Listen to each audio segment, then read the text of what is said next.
Ahí sí. Ah, Ahora sí, ya. ya. Ya los saludamos, ya a casi todos, así que pongan harta atención y sáquenle harto provecho a esta clase. Vamos a trabajar en esta ocasión el profe Roberto, la profe Alejandra y yo. Así que damos por iniciada la actividad. Ya, a mí ¿Se me ve la toca. guía? Sí, Ya. me toca la primera parte. Como ya todos recibieron la guía, seguramente ya lo han visto. Lo primero es, obviamente, hojear para verla completa. Y tenemos 6 páginas, o sea, 6 hojas, que tienen 12 páginas, obviamente. Esta guía es, podríamos decir, una continuación con mayor progreso de la que fue la anterior, donde ustedes tenían que identificar la estructura de la argumentación y localizar, rastrear la información que tenía esa. Ahora en esta, lo que hay que hacer es redactar un texto. Y la página para redactar el texto está en la página 6. La primera página de esta guía tiene un texto introductorio, motivacional relacionado con el texto principal de esta. En la página 2 tenemos los 8 pasos que ustedes deberían realizar para finalizar su trabajo. Cómo realizar el análisis crítico. Y está dividido en 3. En la comprensión, en la valoración y en la crítica. Esa es la hoja 2. Y la página 3, la 4 y la 5, ahí está el texto de la caverna, la alegoría de la caverna de Platón. Y en la página 3, además, hay un link a un video que explica este mito. En la página 3 hay un link, ahí está subrayado, de YouTube. Ahí precisamente está, al medio, donde está el video explicativo. Y ya lo dije, este texto ocupa la página 3, la 4, la 5, y en la página 6 tenemos, al final de la 5 está la instrucción, y en la página 6 que está apareciendo ahí, está, digamos, el espacio para que ustedes redacten su ensayo. En la siguiente está la rúbrica, para que ustedes consideren los indicadores. Está considerando las mismas indicadores que se dieron al principio. Está la parte de la comprensión, la valoración y la crítica. Y tiene una columna de 3 puntos, la de 2 puntos y la de 1 punto. Que corresponde a la de 3 puntos es el puntaje máximo. En la siguiente, en la 8, hay un segmento para que ustedes hagan una autoevaluación de cómo realizaron su trabajo. Ahí está indicado con verde un ticket, con rojo una X, si es que hicieron o no hicieron estos pasos que están indicados acá, que deberían ser los pasos correlativos para que realicen con éxito el trabajo. Y ustedes mismos vean si realmente hicieron eso o no hicieron, y ustedes consideren que valoren ustedes mismos su desempeño.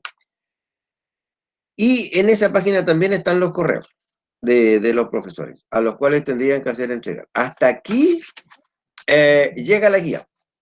Esta termina ahí. Pero además hay 2 páginas más, la 9, la 10, la 11 y la 12, que es una actividad individual, ahí está señalado, para las personas que no entregaron la guía 3.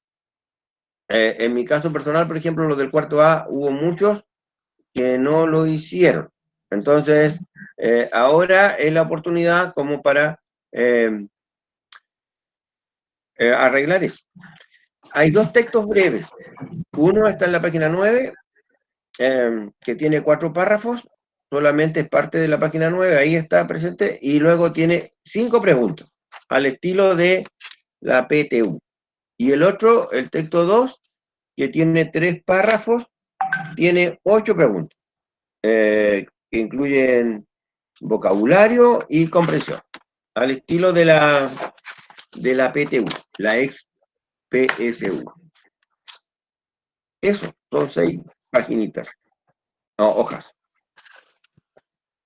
La profe Ale tiene la palabra. Ah, pero me faltó decir 2 cosas. El contenido está indicado por la profe Ale, porque esto es filosofía, y ella escogió el texto, y la diagramación de la guía corresponde a Claudia Cavada, que le pone harto y no sé cómo lo hace. Para mí es una ciencia. Ya, chiquillos, como explicaba el profe Roberto, más o menos en eso va a consistir el desarrollo de la guía. Vamos acá a vincular lo que hemos estado trabajando entre lengua y filosofía en la intención de esta guía para ustedes, que es la producción de un análisis crítico. Y ahí vamos a utilizar, si ustedes revisan la guía, el texto del mito de la caverna o la alegoría de la caverna para más o menos ver cómo se produce este proceso de análisis crítico, cuáles son las etapas que nos ayudan a orientarnos un poquito para analizar críticamente. Y claro, como dice el profe Roberto, me interesa que trabajemos este mito, que si bien de repente puede ser un poco denso, sí es un texto fundamental dentro de la historia de la filosofía. Estamos hablando de 2500 años atrás, estamos hablando de Platón, estamos hablando de Sócrates acá como un personaje que participa en este diálogo, y es en alguna medida un sustento, una base dentro de lo que significa la herencia de la filosofía. Entonces aprovechamos de esa manera de revisarlo. Ahí, si ustedes revisan, como la profe Claudia está compartiendo, tenemos una cita de Nietzsche, y más o menos él, como siempre, muy crítico, muy reflexivo sobre el lenguaje y las palabras, ¿qué nos dice?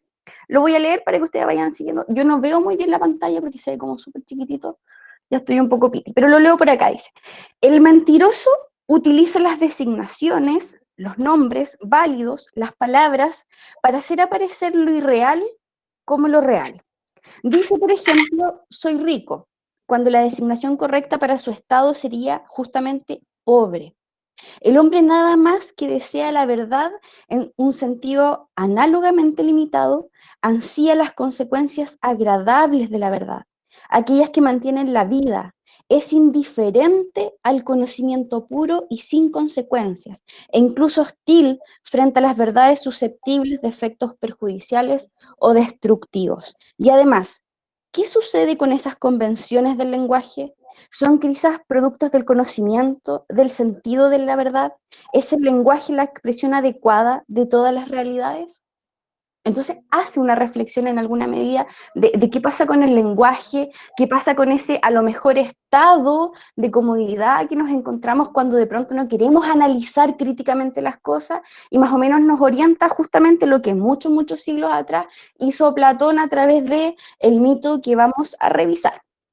Entonces, cuando presentamos la guía, la primera información que nos remite es que la información, sobre todo ustedes a través de lengua o lenguaje, analizan la información. En actividades anteriores estuvieron distinguiendo las estructuras de la argumentación, todas sus capacidades, la capacidad, como decía el profe Roberto, de identificar, de localizar la información, porque la información, sobre todo para las humanidades, sobre todo para nuestra especie, para nuestro pensamiento, es fundamental. La información a través del lenguaje es lo que nos permite desde pensar, desde transmitir información, expresarnos, incluso evolucionar como especie. Sin la información, sin el lenguaje, no seríamos absolutamente nada. Si pasamos a la segunda página, ahí la que está presentando la profe Claudia, podemos ver que tanto lengua como filosofía tienen mecanismos o tienen métodos para distinguir la información, para poder ver en qué medida están presentes sus estructuras, de qué medida podemos identificar o distinguir los contenidos de la información. Eso sobre todo es mucho lengua. Pero la filosofía también se vale de la lógica y del análisis crítico, como las dos mecanismos, las dos estrategias fundamentales para poder analizar. Hola María José. para poder analizar Hola, la profe. información. Tenemos, por ejemplo, los que están en el electivo de seminario de filosofía, le hemos hecho un poco más de hincapié en la lógica en el seminario de filosofía, pero lo que vamos a hacer hoy es no solamente ver que la lógica nos sirve, sino que nos vamos a enfocar en el análisis crítico, como el segundo mecanismo que utiliza la filosofía para poder decir, bueno, veamos información, analicemos, identifiquemos sus estructuras y todo, pero demos un paso extra que es ya reflexionar la información frente a la cual nosotros nos enfrentamos y poder plantear una crítica racional, argumentada respecto a lo que uno quiera. En este caso vamos a analizar el mito de la caverna, pero en realidad esto es válido para cualquier idea, para cualquier pensamiento, cualquier texto, lo que ustedes quieran. Antes de seguir, chiquillos, cualquier duda, el chat está abierto por si quieren ir escribiendo, así también nosotros nos orientamos frente a cosas que no se vayan entendiendo o algo así. Entonces, si revisan la guía, tenemos 8 pasos que nos orientan más o menos de cómo podemos hacer un análisis crítico de cualquier texto, de cualquier premisa, de cualquier idea. Y esta se divide, para entenderlo de mejor manera, en 3 etapas cuando yo analizo críticamente un texto. La primera se llama comprensión, la segunda valoración y la crítica. ¿Pero en qué consiste? Primero que todo, obviamente, la lectura del texto. Entender la idea del texto y luego poder analizarlo. ¿Y qué significa analizar un texto? Diseccionarlo en todas las partes que componen este texto. Y si yo lo analizo críticamente, quiere decir que lo leo, que lo comprendo, identifico las partes o contenidos del texto, pero le doy algo extra que es propio de quien está analizando, que es mi idea. Ya yo tiño lo que estoy analizando de mi propia subjetividad, ya lo tiño de otras teorías, de otras ideas, y así se puede construir lo que en filosofía y en lengua también se conoce como análisis crítico. ¿Qué hago con el texto? Lo primero, ¿qué dice? Identificar la situación, problema que se presenta en el texto o razonamiento. Yo tengo que tener clarísimo en la primera etapa en qué consiste el fenómeno del cual se está hablando, cuál es la problemática, cuál es como la idea central. En segundo lugar, precisar qué contenidos o ideas están involucradas en el razonamiento. Entonces yo ahí digo, ya, el texto primero que todo se trata de esto y se respalda de tales o cuales ideas, de tales o cuales premisas, y lo voy identificando. Entonces voy como diseccionando un texto, desglosándolo en sus partes para poder tener una mejor comprensión. En tercer lugar dice, explica la postura manifestada. Y acá yo identifico, por ejemplo, cuál es la postura del autor. En el caso de el mito de la caverna voy a poder identificar claramente cuál es la postura de Platón respecto a lo que él quiere expresar. En cuarto lugar, considerar el contexto que rodea al texto o razonamiento. Y acá tengo que salirme un poquito del texto en sí mismo y a lo mejor investigar un poco sobre el autor, sobre el momento histórico, sobre la cultura, lo que estaba pasando en ese momento, para darle un poquito más de contexto, para comprenderlo de mejor manera y más o menos saber en qué medida está hablando de su época, algo igual fundamental. Perdón. La quinta etapa dice considerar potenciales alternativas no consideradas en la presentación del texto de razonamiento. Y acá ya empieza el análisis crítico a teñirse de quién lo está analizando, de nosotros en la medida que estamos leyendo el texto. Ahora ya empezamos a tomar un papel más protagónico. ¿Por qué? Porque tenemos que dar ideas que a lo mejor el autor o el texto no está contemplando, no está considerando, y a lo mejor verlo desde otro punto de vista. Ya, pero ¿qué pasa si nos salimos un poco de lo que está diciendo Platón y lo vemos con a lo mejor otra teoría, otra visión, con la religión, y en la medida de que uno va indagando en otros campos, está haciendo lo que se considera ahí en el quinto paso? Luego, Alejandra, tengo una Claudia. pregunta respecto de eso. ¿Ahí cabe hacer la relación con nuestra propia experiencia, por ejemplo? Sí, por supuesto, pero en el 8 es donde es netamente personal, y ahí tiene mucho más sentido lo de la experiencia, pero también, como dices tú. Era para aclararlo, gracias. Claro, sí. La 6 dice comparar potenciales consecuencias no consideradas en el texto de razonamiento y que son propuestas de quien está analizando críticamente la información. Entonces, casi de la misma manera como se hacía en el paso anterior, ahora yo proyecto, genero hipótesis de cosas que podrían suceder si se sigue la misma línea del texto que estoy analizando. A lo mejor el autor no está considerando que va a pasar esto, que va a pasar esto otro, entonces yo ahí hago proyecciones. Y luego ya vienen las últimas dos etapas, que es netamente crítica, y como decía recién la profe Claudia, acá yo tengo la posibilidad de hablar de mi experiencia, de verlo desde mi punto de vista, de traer los autores, las teorías, las perspectivas que yo quiera y vincularlo con el texto que estoy analizando. ¿Por qué? Porque después viene juzgar la postura del texto de razonamiento, y yo acá estoy criticando, estoy juzgando desde categorías éticas, desde categorías políticas, religiosas, científicas, desde las categorías que yo quiera. Tomo el texto y lo juzgo. Puede que me parezca la idea del autor porque se relaciona con tal o cual perspectiva, a mí me hace sentido porque me ha pasado, discrepo completamente con el texto, también es una posibilidad, yo ahí juzgo, someto a crítica totalmente el texto, para luego proponer como última etapa una visión alternativa e innovadora de parte de quien analiza. Y ahí uno, por supuesto, cuando brinda un análisis crítico, uno trata de una u otra manera de decir que el autor no tiene completamente la razón, de que hay aspectos que no está considerando, y ahí uno plantea sus ideas para decir en qué medida el autor no consideró eso, y uno da una visión alternativa. ¿Qué quiere decir esto? Estas 8 etapas nos orientan respecto a la posibilidad de hacer un análisis crítico de cualquier texto, de cualquier premisa, de cualquier idea. No quiere decir que cuando yo vaya a hacer un análisis crítico como la actividad que van a hacer ustedes después tenga que ir punto 1, punto 2. No, no necesariamente. De hecho, también hay ejemplos ahí de preguntas que me ayudan a orientarme, pero pueden seguir como esa pauta para orientarse cuando se hace cualquier tipo de análisis crítico. No sé si hay alguna pregunta respecto a esto, los escucho o los leo.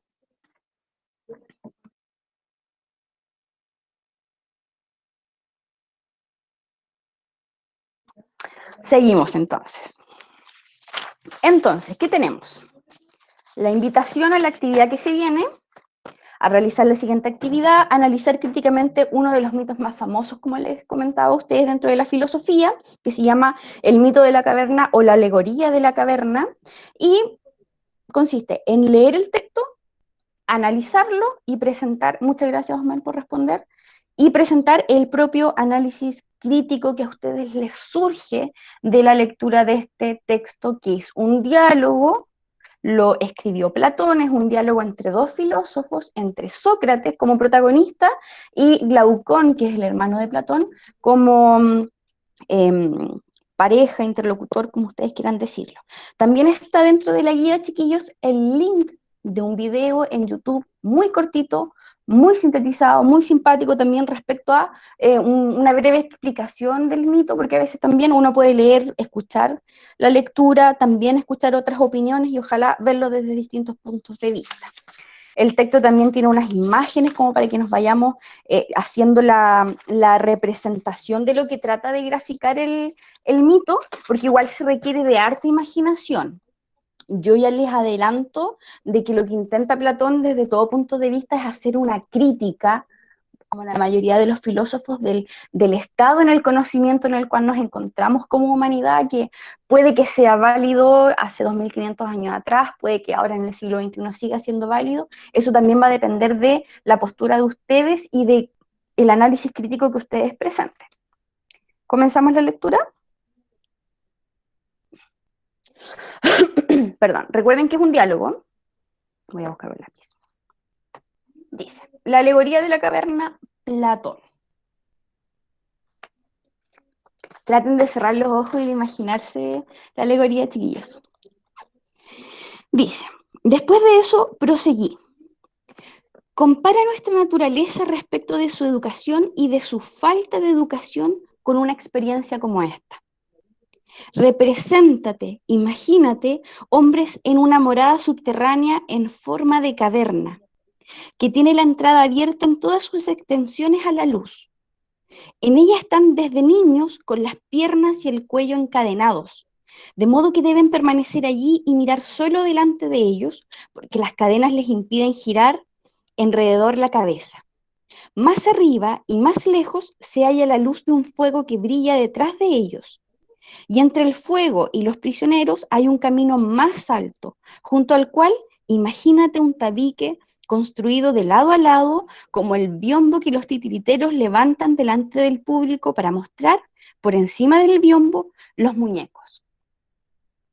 El otro personaje le responde, me lo imagino. Imagínate ahora que del otro lado del tabique pasan hombres que llevan toda clase de utensilios y figurillas de hombres y otros animales, hechos en piedra y madera, y de diversas clases. Y entre los que pasan, unos hablan y otros callan. Extraña comparación haces, y extraños son esos prisioneros, le responde Glaucón a Sócrates. Pero son como nosotros, pues en primer lugar, ¿crees que han visto de sí mismos o unos de los otros otra cosa que las sombras proyectadas por el fuego en la parte de la caverna que tienen frente a sí? Claro que no, si toda su vida están forzados a no mover sus cabezas, le responde. ¿Y no sucede lo mismo con los objetos que llevan los que pasan del otro lado del tabique? Indudablemente, le responde. Cambiamos a la otra página. Pues entonces, si dialogaran entre sí, ¿no te parece que entenderían estar nombrando los objetos que pasan y que ellos ven? Necesariamente.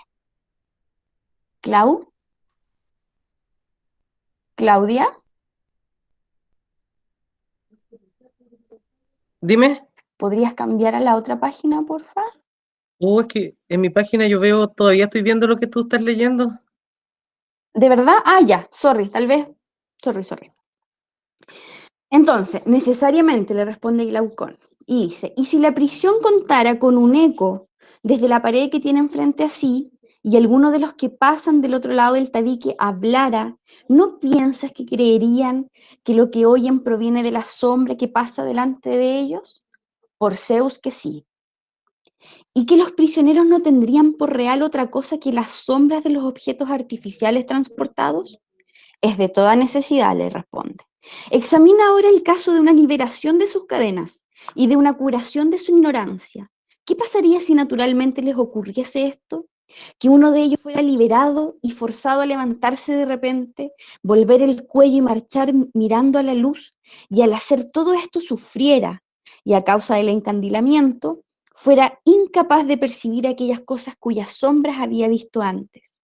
¿Qué piensas que respondería si se le dijese que lo que había visto antes eran fruslerías y que ahora, en cambio, está más próximo a lo real, vuelto hacia cosas más reales y que mira correctamente? Y si se le mostrara cada uno de los objetos que pasan del otro lado del tabique y se le obligara a contestar preguntas sobre lo que son, ¿no piensas que se sentirá en dificultades y que considerará que las cosas que antes veía eran más verdaderas que las que se les muestran ahora? Mucho más verdaderas, le responde. Y si se le forzara a mirar hacia la luz misma, ¿no le dolerían los ojos y trataría de eludirla, volviéndose hacia aquellas cosas que podía percibir por considerar que éstas son realmente más claras que las que se le muestran? Así es, Sócrates.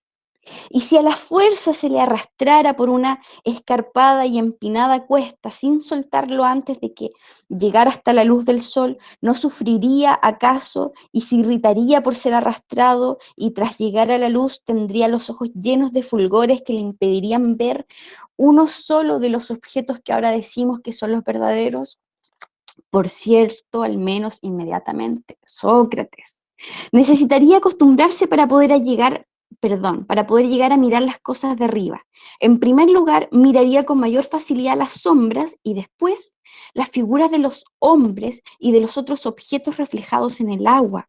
Luego los hombres y los objetos mismos. A continuación contemplaría de noche lo que hay en el cielo y el cielo mismo, mirando la luz de los astros y la luna más fácilmente que durante el día y el sol y la luz del sol, sin duda. Finalmente pienso, dice Sócrates, podría percibir el sol, no ya en imágenes en el agua o en otros lugares que le son extraños, sino contemplarlo como en sí y por sí, en su propio ámbito, necesariamente. Después de lo cual concluiría, con respecto al Sol, que es lo que produce las estaciones y los años y que gobierna todo en el ámbito visible y que de algún modo es causa de las cosas que ellos habían visto.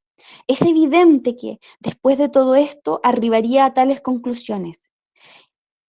Y si se acordara de su primera morada, del tipo de sabiduría existente allí y de sus entonces compañeros de cautiverio, ¿no piensas que se sentiría feliz del cambio y que los compadecería? Por cierto, respecto de los honores y elogios que se tributaban unos a otros y de las recompensas para aquel que con mayor agudeza divisara las sombras de los objetos que pasaban detrás del tabique y para el que mejor se acordase de cuáles había desfilados habitualmente antes y cuáles después, y para aquel de ellos que fuese capaz de adivinar lo que iba a pasar. ¿Te parece que estaría deseoso de todo eso y envidiaría a los más honrados y poderosos entre aquellos? ¿O más bien no le pasaría como a Aquiles de Homero y preferiría ser un labrador que fuera siervo de un hombre pobre o soportar cualquier otra cosa antes que volver a su anterior modo de opinar y a aquella vida? Así creo también yo que padecería cualquier cosa antes de soportar aquella vida. Piensa ahora esto. Si descendiera nuevamente y ocupara su propio asiento, ¿no tendría ofuscados los ojos por las tinieblas al llegar repentinamente del sol? Sin duda.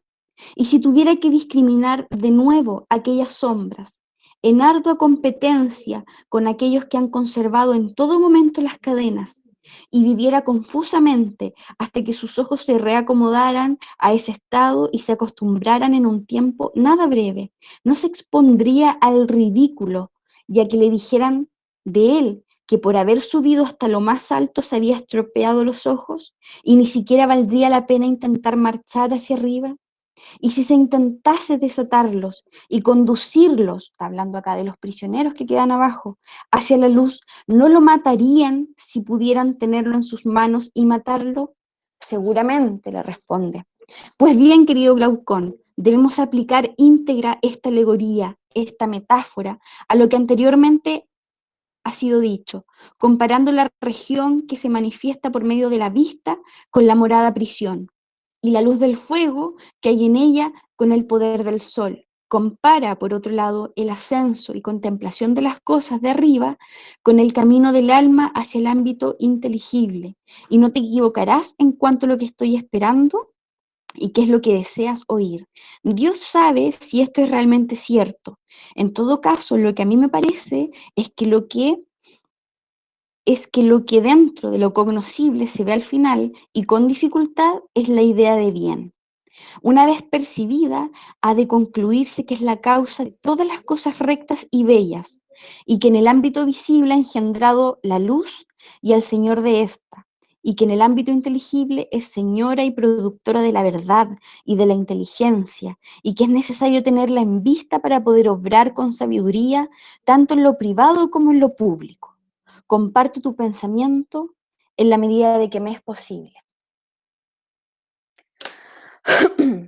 ¿Qué pasa con este mito tan apasionado de Sócrates que le insiste fervientemente a Glaucón que se lo imagine, que lo aprecie, que vea esta imagen que acá se puede apreciar en la guía, más o menos que representa este escenario que Platón escribe a través de este mito fundamental para la filosofía? Porque la filosofía, como ustedes bien saben, siempre se ha jugado la idea de que las personas de alguna otra manera tenemos que ir un poco más allá, tenemos que tener una visión un poco más amplia de las cosas. E incluso existen filósofos tan radicales como Platón, incluso como Descartes, que dicen que hasta nuestro sentido, nuestra capacidad de poder percibir la realidad puede que sea engañada, puede que sea construida, puede que nos estemos acostumbrando a ver sombras, vaya a saber uno dónde nos están influyendo sombras, pero nos estamos construyendo una percepción de la realidad, estamos construyendo un conocimiento, como Platón dice en su crítica al conocimiento, desde nuestra condición de prisioneros. Acá Platón, bueno, en realidad hace una apología a la filosofía y por supuesto toma a su gran maestro Sócrates como representante o referente de que Sócrates nos da la posibilidad de emprender ese rumbo al ir un poco más allá, al cuestionar lo que estaba pasando en la caverna, a emprender este camino tan dificultoso y tan lleno de cosas perjudiciales, como él mismo lo vivió en la vida, para conocer lo que hay más allá, que acá se representa, por ejemplo, en la lámina, chiquillos, con el hombre que está fuera de la caverna, que percibe la realidad de otra manera. Ahora esa persona tiene la posibilidad de bajar a la caverna, como sale en el mito, y decirle a sus compañeros prisioneros que creen que esas figuras son la realidad y en realidad son sombras, y cómo lo van a tratar. ¿Se acuerdan que alcanzamos a ver que a Sócrates lo enjuiciaron y lo condenaron a muerte? En gran parte por toda el compromiso de su filosofía muy crítica con las demás personas, por ser un peligro para la sociedad, por corromper a la juventud, porque de una otra manera Platón también le hace un guiño a la vida de Sócrates a través de este mito, porque él hizo exactamente lo mismo. De una u otra manera, tomando la alegoría, tomando la metáfora, él volvió a la caverna a decirle a las demás personas, oye, hay más caminos, vayamos un poco más allá de nuestro conocimiento, juzguemos, critiquemos, reflexionemos, analicemos críticamente las cosas, pero bueno, se burlaron de él, lo condenaron a muerte, bebió cicuta y Sócrates murió. Entonces, yo no sé si ustedes han tenido la posibilidad de ver películas como Matrix, películas como The Truman Show. Hay mucho cine, muchas series, muchos cuentos, muchas canciones que hacen referencia a esta misma situación que se ha repetido a lo largo de la historia, que es esta crítica a que ojalá las personas, los hombres y las mujeres, ojalá no creamos a primeras que lo que percibimos es la realidad, que sigamos en un constante estado de búsqueda, de crítica, de ir un poquito más allá, y al final la filosofía a lo largo de la historia ha sido eso. Si hubiese que traducir lo que ha hecho la filosofía en miles de años, acá tenemos un mito que lo representa súper bien. Entonces, yo por lo menos espero que en alguna medida haber escuchado este relato haya ayudado un poquito a comprenderlo mejor, porque no es una lectura fácil. Pueden guiarse también, por ejemplo, por el video que está en la guía, en el link, donde hay una explicación también más entretenida, más breve sobre este mito. Pero también los invito a que piensen en este mito, lo piensen desde un punto de vista positivo, negativo, qué les parece, están de acuerdo, hay algo que les recuerde, hay algo que los haga criticar este mito, y luego orientarse por los 8 pasos que habíamos visto anteriormente y hacer un análisis crítico de este mito. ¿De qué se trata? ¿Qué ideas tiene? ¿Qué trata de decir el autor? ¿Cuál es el contexto de este mito? ¿Qué les parece a ustedes? ¿Les hace sentido o no les hace sentido? ¿Qué no está considerando Platón? ¿Qué no está considerando Sócrates en el diálogo mismo? ¿Cuál es la idea de ustedes frente a este escenario de prisión, de creer por real lo que no es real? Y ahí más o menos ir reflexionando desde un punto de vista de análisis crítico, de un punto de vista filosófico, de un punto de vista de analizar la argumentación que está presente en este mito, desde los más puntos de vista posibles. No sé si se explica un poquito, chiquillos. Voy a dejar de hablar un poco.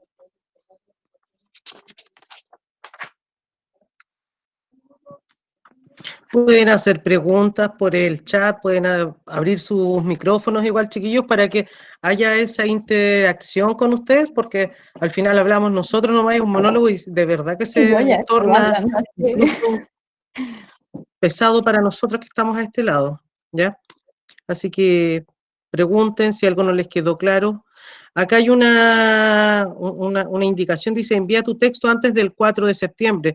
Producto de varias cosas, nosotros no pudimos hacer la clase antes, así que el 4 de septiembre ya es mañana.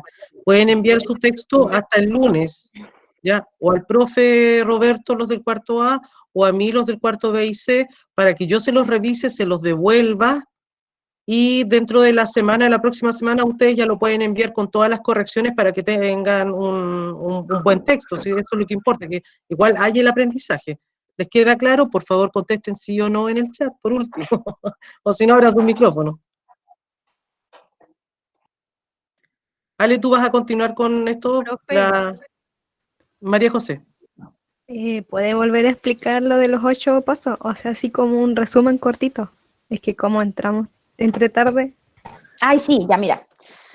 Cuando uno hace un análisis crítico, tengo el micrófono abierto, sí, cuando uno hace un análisis crítico, en síntesis, yo leo el texto, comprendo la idea del texto que trata de transmitir y luego, desde mi punto de vista, desde mis categorías, cuestiono ese texto.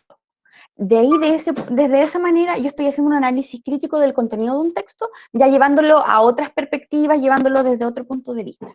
Acá se presentan 8 pasos que me orientan como pauta, no quiere decir, yo lo explicaba adelante, que vayan ustedes uno por uno, punto 1, punto 2, no, pero más o menos me sirve para orientarme y guiarme respecto a eso. El primero dice, identifica la situación problema. En síntesis, ¿de qué está hablando el autor? ¿Cuál es la idea central del autor? Uy, se me perdió la hojita. Del autor. La 2, precisar qué contenidos o ideas están involucradas. ¿Cuáles son, en este caso, las principales ideas que defiende Sócrates? ¿Cuál es la postura de Sócrates? Considera el contexto que está alrededor del texto o del mito en este caso. ¿Qué pasa con Grecia? ¿De qué siglo estamos hablando? Más o menos ustedes igual tienen visiones o nociones respecto a cómo era la sociedad griega o de la filosofía, qué es la filosofía en sí mismo. Luego dice, considera potenciales alternativas no consideradas, y ahí ustedes dicen, bueno, está muy bueno el mito, pero a lo mejor Platón o Sócrates no está considerando esto y ustedes lo explican. Luego dice qué pasa como proyección y se pone en el caso, por ejemplo, de los prisioneros, se pone en el caso de Sócrates, qué cosa no está considerando este texto que puede pasar y ustedes muy bien se dan cuenta. Y por último, ya lo que tiene que ver netamente con ustedes, juzguen el texto. ¿Les parece bueno, les parece malo desde un punto de vista ético, moral, desde un punto de vista político, desde un punto de vista tecnológico? Por ejemplo, si trajeran este mito al siglo XXI y vieran que a lo mejor también puede que haya una especie de caverna en nuestro tiempo actual, a lo mejor a través de la tecnología, lo que ustedes quieran. ¿Qué va a pasar con eso? ¿Es bueno? ¿Es malo? ¿Por qué? Desde un punto de vista psicológico, desde un punto de vista tecnológico, desde un punto de vista social. Ahí ustedes juzgan desde el punto de vista que ustedes quieran. Y por último, terminan con proponer una visión. Y ahí ya es netamente la propuesta de ustedes. Hicieron el análisis del mito, pero luego lo juzgan desde un punto de vista, no les quiero decir cómo lo tienen que hacer necesariamente, pero ahí ustedes le dan su impresión respecto del mito desde un punto de vista personal, desde un punto de vista de que si están de acuerdo o no, o qué debería haber hecho Platón o Sócrates, y ahí se cierra el análisis crítico. No sé si se explica un poquito. A modo de orientación, a modo de guía, sirven esos 8 puntitos. Y luego, si la profe Claudia baja un poquito más, se presenta el análisis crítico en las líneas que están ahí en la guía. Y luego está la rúbrica que, en la medida que ustedes vayan presentando las partes que tiene un análisis crítico, van a ir obteniendo el logrado y la calificación que corresponde a esta actividad. Y como decía el profesor Roberto, quienes no habían hecho la actividad anterior y ahora tienen la posibilidad de complementar la actividad que se presenta con lo que se viene a continuación, que la profe Claudia le va a mostrar, que es una actividad... De todas maneras, si todavía tienen algunas dudas, perdón, si tienen algunas dudas, vayan escribiendo en el chat nomás, ¿ya? Roberto, ¿ibas a decir algo? Sí, que existe la posibilidad que lo hagan de manera grupal, de 4 a 6 integrantes. Está destacado al principio, pero no lo hemos dicho en esta oportunidad. Claro, el texto, sí, buena, el análisis buen punto. crítico. El análisis, ¿cierto? Sí, hasta se puede aquí, hacer hasta 6 personas. Bien, comienzo. Chiquillos, esto es para esa lista un poco extensa que hay de alumnos que deben la guía 3, especialmente en el cuarto A, un poco en el cuarto B y muy pocos en el cuarto C, creo que de los que vi ahora hay uno solo presente, ¿ya? Es súper sencillo, aquí se evalúan las mismas habilidades que se trabajó en la guía 3, que es interpretación y localización de información, ¿ya? Hay 2 textos que son bastante breves, uno es de Adela Cortina, filósofa de la cual ya se ha hablado anteriormente en otras guías, y otro es un texto argumentativo, es una crítica del cine que aparece en un periódico. Cada texto tiene preguntas distintas, preguntas similares en cuanto a las habilidades, pero obviamente referidas a su propio contenido. Yo les voy a sugerir que no se queden con una primera lectura, sino que vean otra lectura más, una segunda lectura o una tercera lectura. Y siempre que estén leyendo, como están en su casa, porque se supone que se están preparando para dar la prueba para quedar en la universidad, en este momento, como están en su casa, trabajen con un diccionario al lado. ¿Ya? Siempre vayan haciendo escritos, tomando notas, destacando, colocando qué significa alguna palabra que no entiendan o esas cosas. ¿Ya? Yo voy a trabajar solamente en este caso con el primer texto y algunas preguntas de ese primer texto y nada más, es solamente a modo de ejemplo. Si hay alguien de los que ya entregaron la guía 3 y quieren realizar esta actividad libremente para ver un poco, para ejercitarse, ningún problema, todo va a ser muy bienvenido, para nosotros muchísimo mejor. El texto dice: en el año 1995 publica Daniel Goleman un libro, La inteligencia emocional, que tal vez sea el bestseller de la historia reciente, se refiere a la hora. Sus tesis no eran nuevas, sino bien conocidas en distintas tradiciones del mundo oriental y occidental, pero convenía sin duda traerlas a colación en este momento. El momento es oportuno, se refiere a por qué se traen a colación ahora, ¿ya? Porque los educadores, maestros y padres se sienten impotentes para transmitir valores y conocimientos en un ambiente de desinterés generalizado, de delincuencia habitual, de difícil conexión con alumnos e hijos que parecen tener proyectos vitales tan diferentes a los suyos o ningún proyecto. Pero igualmente la oportunidad del libro, y aquí nos da otra razón, por la cual es bueno traerlo a colación, se debe a que el mundo empresarial acoge con avidez sugerencias que permitan aumentar el rendimiento de sus empresas mediante la gestión de las emociones y sentimientos de sus miembros, mediante la gestión de los recursos humanos. Ahí tenemos el primer párrafo. Acuérdense que en este tipo de textos se van enumerando los párrafos para después entender algunas preguntas cuando se refieren en el párrafo tanto, se refiere a, o para tener una idea de cuál es la temática, el tópico o la idea general que trata cada uno de los párrafos. Voy al segundo párrafo. En un mundo entusiasmado ante el saber productivo, ante el saber hacer de los técnicos que pueblan el universo ejecutivo, no está de más recordar que nuestro contacto con la realidad, el de cualquier ser humano, es afectivo. Y aquí, por ejemplo, en el primer párrafo, si ustedes se dieron cuenta, se hace la contextualización, es un párrafo introductorio en donde se contextualiza el por qué se está hablando de las emociones y los sentimientos, y se da a partir del libro de Daniel Goleman, ¿ya? Pero acá no plantea ninguna tesis, recién la va a hacer por estos otros párrafos y tienen que ver si efectivamente hay una tesis acá, no se la voy a decir en este momento para que vayamos al análisis. Pero pudiera ser. Acuérdense que las tesis es la idea central de un texto argumentativo de la cual el resto de información que viene va a sustentar esa idea central, ¿ya? Que van a ser los argumentos. Tercer párrafo. Tenemos noticias de la realidad a través de una inteligencia emocional, afectiva o sentiente, de forma que percibimos esta realidad desde una alegría o la tristeza, perdón, desde la alegría o la tristeza, desde la euforia o la admiración, interpretándola desde esos sentimientos como rechazable o preferible, como digna de interés y atención o desinterés. Y ahí fíjense cómo a lo mejor ustedes se van a sentir bastante identificados en su experiencia escolar, porque también el texto está hablando de adolescentes como ustedes, ¿ya? Hasta el punto de que si alguien adoleciera, sufriera, no tuviera o tuviera en este caso de ceguera emocional, no tendría interés en asunto alguno ni podría preferir entre distintos cursos de acción, aun cuando su coeficiente intelectual fuera elevadísimo. ¿Qué nos quiere decir este párrafo? Que por muy inteligente que pueda ser una persona, si no tiene lo que Goleman le llamó inteligencia emocional, no va a poder tomar las decisiones correctas, pero también al revés, ¿ya? También se da todo lo contrario. El cuarto y último párrafo. En efecto, el coeficiente intelectual forma parte de ese bagaje de un ser humano, que un ser humano recibe por nacimiento. al que se le ha llamado temperamento y que le cabe en suerte por una cierta lotería natural. Acá está hablando de cómo nos llega a nosotros el temperamento, cómo nos llega el coeficiente intelectual, y habla de que es de manera natural, y que no podemos ahí juzgarlo en cierta medida.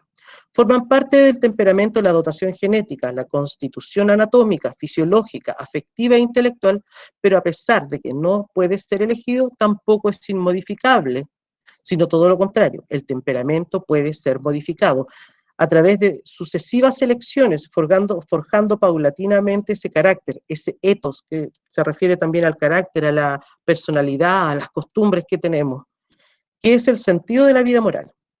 Desde nuestra tendencias heredadas, dirán Zubiri y Aranguren, vamos eligiendo las mejores posibilidades y apropiándonos de ellas. Como el zapatero elige los mejores cueros para hacer sus zapatos, porque apropiarse de sí mismo es la clave de la vida moral.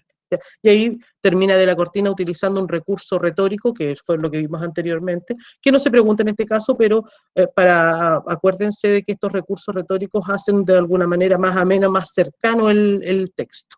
¿Ya? Yo me voy a quedar con la primera pregunta. Respecto de las capacidades intelectuales y afectivas personales, en el fragmento se afirma que, porque a todo esto no es un texto completo, sino que es una parte de ese texto, es un fragmento solamente. Respecto de las capacidades intelectuales y afectivas, ¿dónde se habla de eso? Eso se habla en el cuarto párrafo. Si volvemos nosotros acá está.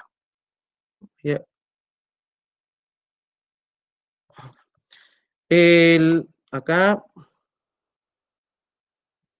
ahí, aproximadamente, ¿ya?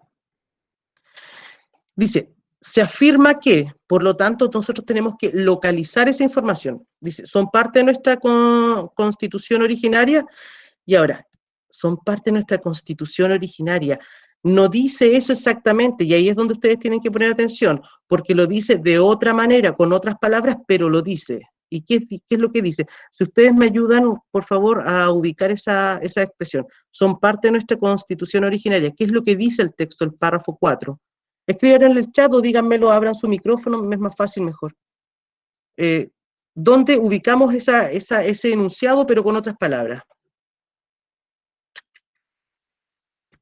Vamos, chiquillos. Son parte, las capacidades intelectuales y afectivas personales son parte de nuestra constitución originaria. ¿Dónde está? ¿En qué parte de este cuarto párrafo?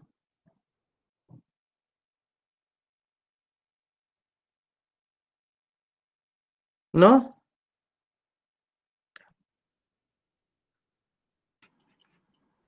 Oh, rayé la palabra en vez de subrayarla, la rayé. Se recibe por nacimiento. ¿Dónde vuelvo acá? Chuta, ¿qué hice? Eso no era lo que quería hacer. ¡Ah!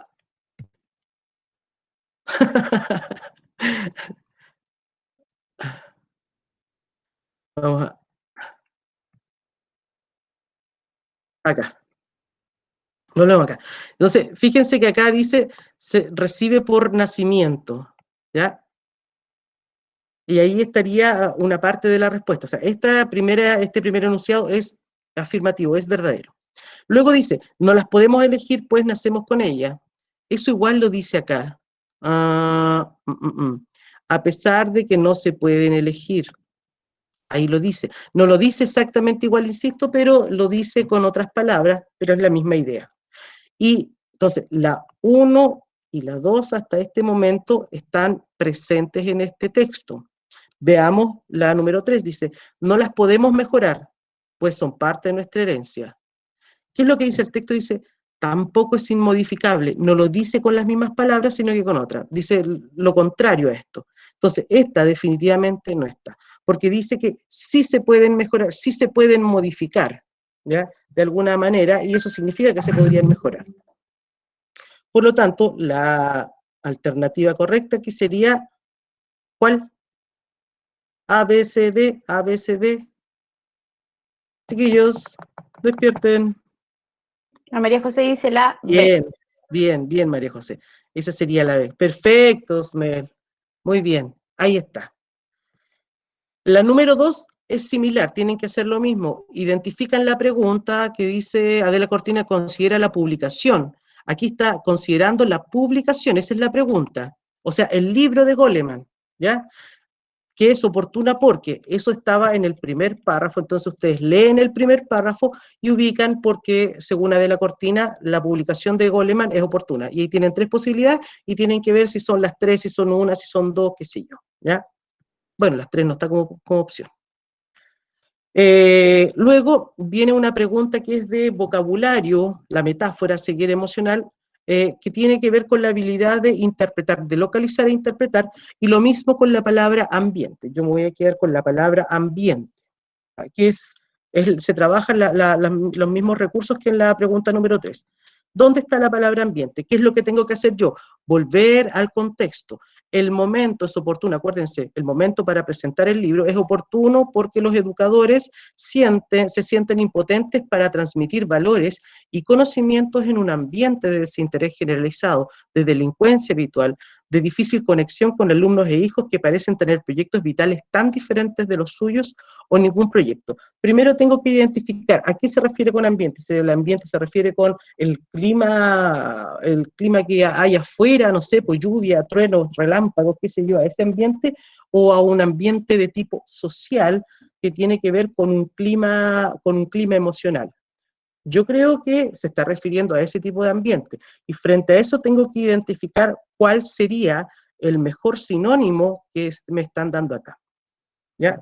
Según ustedes, ¿cuál sería el mejor sinónimo para la palabra ambiente en el contexto que está dado? ¿Sistema? María José dice, ¿la D? La de sistema. ¿Qué otro más? A ver, chiquillos, Pancho, vi por ahí a la Antonia, a la Danitza. La Danitza Adio parece que igual la vi por ahí. Díganme, ¿cuál creen ustedes que es el mejor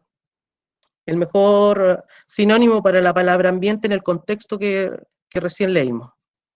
La A, profe. Círculo. ¿Ya? ¿Otra más? Otra. Porque tenemos que ver aquí cómo decidimos o cuál podría ser.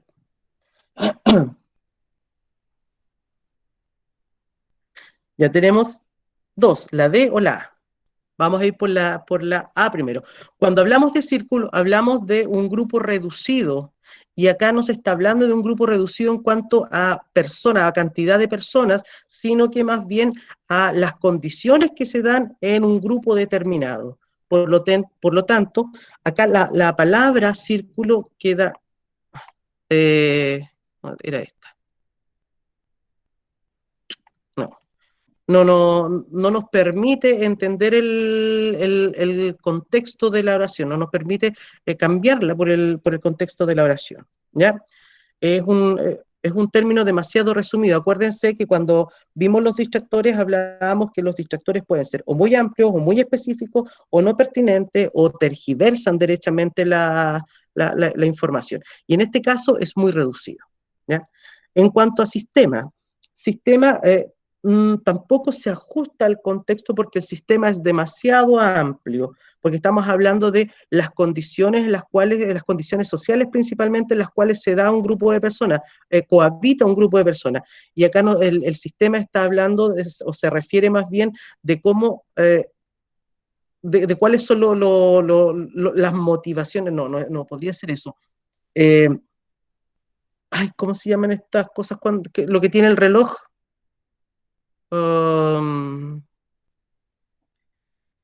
Lo que mueve el reloj, ¿cómo se llama eso? ¿Los engranajes? Los engranajes, exactamente. Entonces, acá en cuanto al sistema tiene que ver con cómo funciona un todo con cada uno de sus engranajes, y acá el ambiente sería un engranaje de un sistema.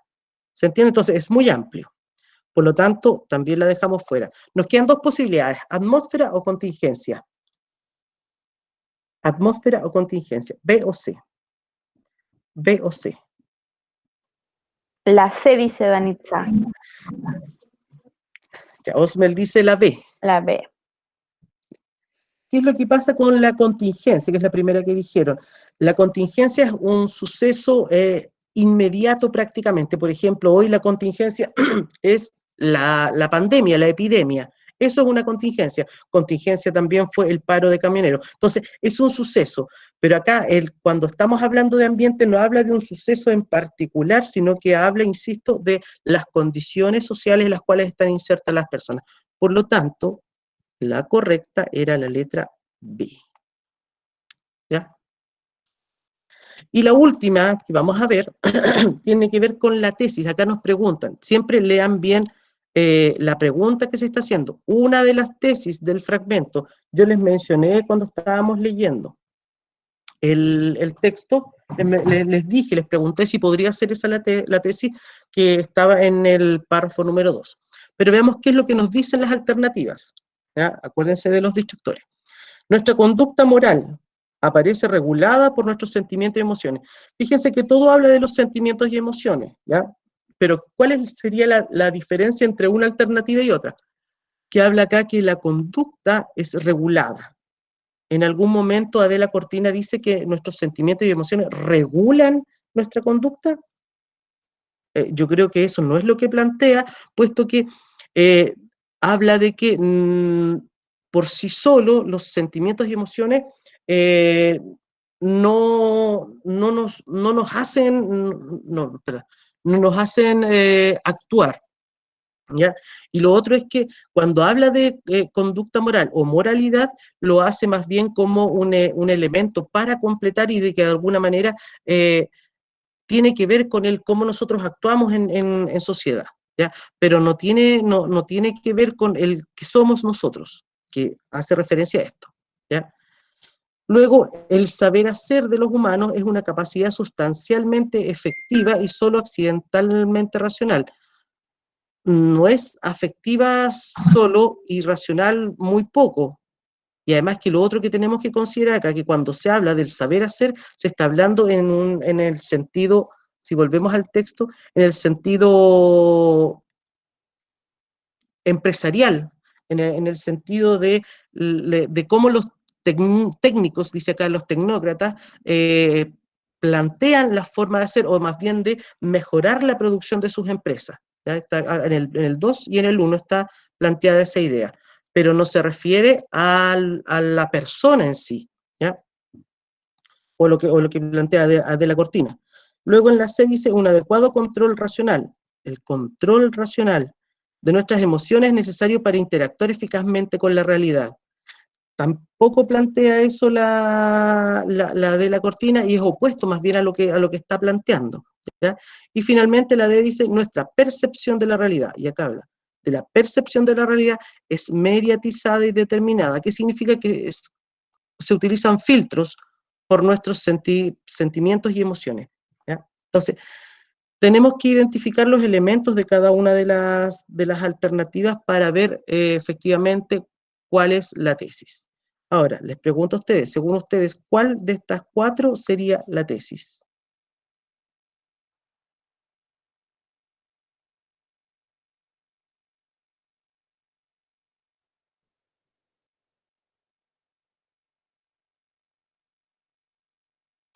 Osmel dice la C. ¿Ya? ¿Otra más? ¿Otra respuesta más? ¿Qué dice el público? Ya pues chiquillos, ya pues chiquillos. Sí, no importa que se equivoquen en este momento, es el momento adecuado para equivocarse. Porque la idea es que se corrija.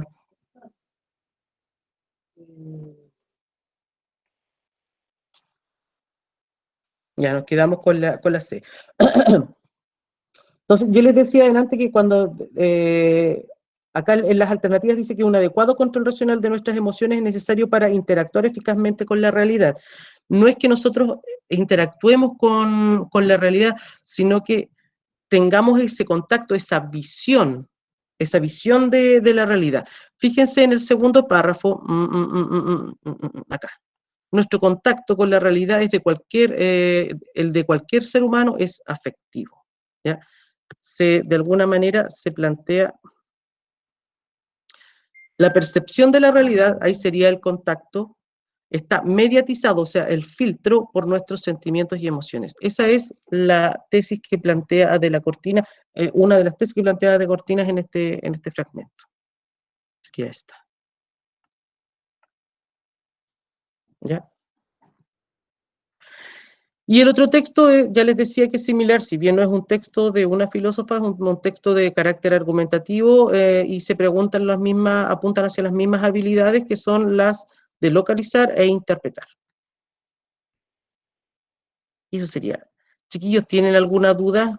Que de repente igual uno en estas cosas como que se confunde un poco. Así que los leo, si es que tienen alguna duda.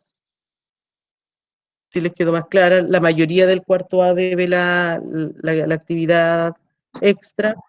Sí, Danisa pregunta si hay que hacer un análisis crítico desde el texto leído de Platón. Claro, tomando ahí la lectura del mito de la caverna, plantear un análisis crítico referente al contenido de ese texto y desde la postura crítica de ustedes. Ese análisis crítico puede ser hasta 6 alumnos, dijiste, Claudia. Sí, eso dice la guía. Hasta 6.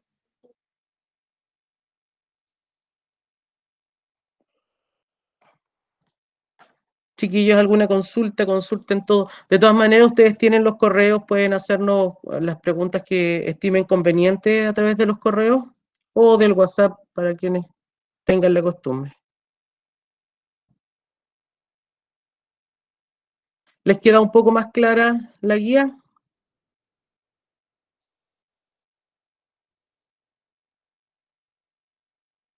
Ustedes parece que dejaron la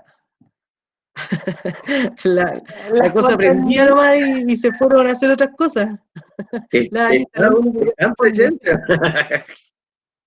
Gracias, Danitza. La Danitza y el Osmer son los únicos.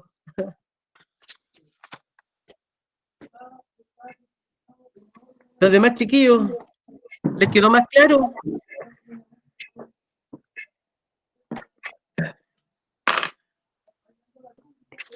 Gracias, Vale. Sí, solamente María José Díaz, los que deben la guía 3 son los que tienen que hacer lo de las alternativas.